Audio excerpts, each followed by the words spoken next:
BRS కాలం చెల్లిన party అన్నారు మణికొండ కాంగ్రెస్ నేతలు. ముఖ్యమంత్రి రేవంత్ రెడ్డిపై చెన్నూరు మాజీ ఎమ్మెల్యే బాల్కసుమన్ చేసిన వ్యాఖ్యలకు నిరసనగా మణికొండలో ఆయన దిష్టిబొమ్మను దగ్ధం చేశారు. అధికారం పోవడంతో బాల్కసుమన్ కు మతి భ్రమించిందన్నారు కాంగ్రెస్ నేతలు.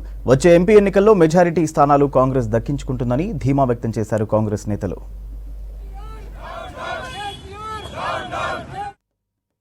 రాబోయే పార్లమెంట్ ఎలక్షన్ లో ప్రజలని తప్పుదోవ పట్టించడానికి అన్ని దిక్కుమాలిన కామెంట్లు చేసుకుంటా సెంట్రల్ గవర్నమెంట్ కి మనమేదో లొంగిపోయినామని చెప్పేసి మాట్లాడుతున్నారు. కానీ అక్కడ గుర్తుపెట్టుకోవాల్సిన విషయం ఏంటంటే కృష్ణా రివర్ మేనేజ్మెంట్ బోర్డుకి ఆ రోజు టీఆర్ఎస్ ప్రభుత్వమే దారాదత్తం చేసేసింది ప్రాజెక్టులన్నీ. వాళ్ళు ఆల్రెడీ అఫీషియల్ గా సంతకం పెట్టిన దానికి వాళ్ళ జస్ట్ దాన్ని రాజకీయం చేయడానికి మన మీద లేనిపోని దుమ్మెత్తి పోస్తున్నారు.